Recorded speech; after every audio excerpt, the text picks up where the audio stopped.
Hello everyone, welcome back to another video on the Casual Code YouTube channel. Today's video, I'm going to be teaching you everything about layout, settings in Roblox Studio to really make your studio feel different and to make the environment better so you can easily create games. So for this video, we're mostly going to be handling in Roblox Studio. So yeah, let's just jump into the video. First of all, what you want to do is you want to load up a faceplate or your game, doesn't really matter. Then you want to go up to File in the corner, press on it. You should see all these options here. You want to go down to Studio Settings, or you can press Alt+S as a keybind to open it. Then from here on out, you want to open the Studio tab, which is automatically opened, and we can start to get a feel for these settings here.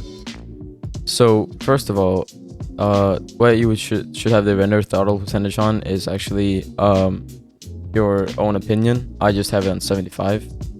And then down here on theme, you should have your theme on light mode automatically, but as you can see, that really looks bad and it's like using Discord light mode. So for anyone needing a better studio, you want to change your studio layout to dark.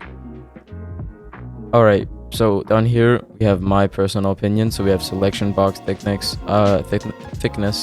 I like to have this on 0.001% because when I'm selecting something like a part in here, I want to have it so you don't see it as big, which helps on when you're building. So if we go ahead and take a look at that, we can see here on the part, as you can see, the little black outline here is very small. That's because when you normally have it on, it's going to be a very big blue line, and I do not prefer that because it's hard to see if you've lined 2 blocks up and etc. So yeah, definitely keep that on a lower point. So from there on out, we want to go over to show hover over, and I have this setting enabled right here. If you want it off, it's just gonna affect your building again, but I like to have it on. Hover box thickness is just gonna be low as well, so you don't want it to be high. So if you have your hovering thing like this, you can see when I'm hovering over, the bar opens up like this. If this is too big, you're not going to be able to see your actual build, so keep that on a low as well.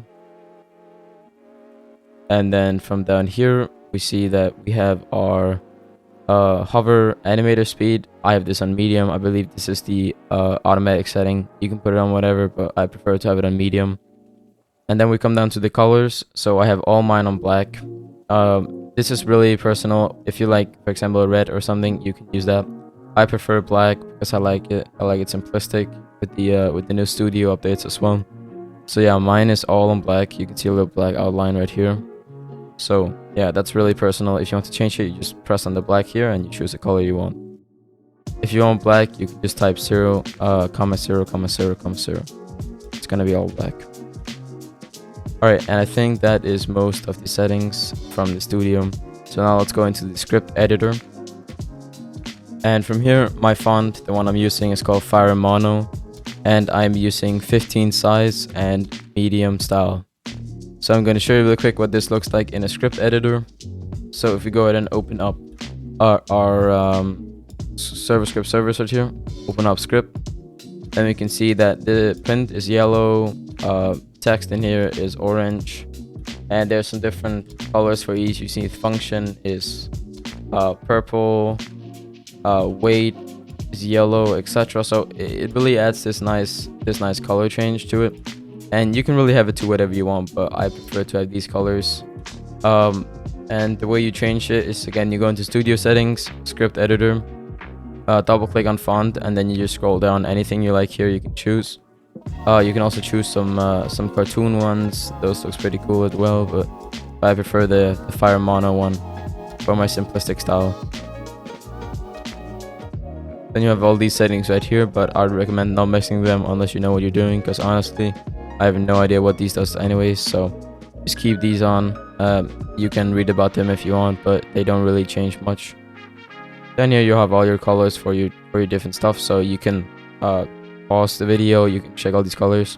So basically this is the text color, background color, and then we have your colors when it comes to scripting down here as well.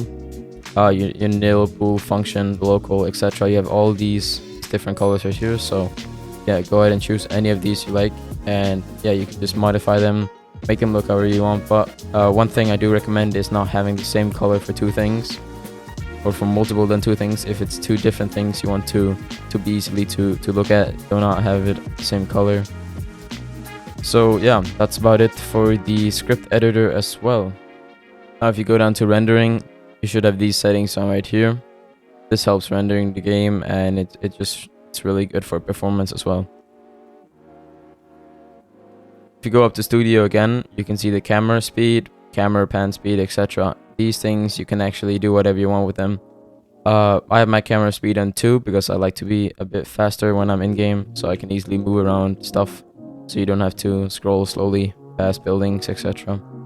But you can really have to anything. And if you have the Roblox Studio unlocker, the FPS unlocker, you have it enabled on Studio as well, your game is going to be moving faster like this because you have unlimited FPS basically.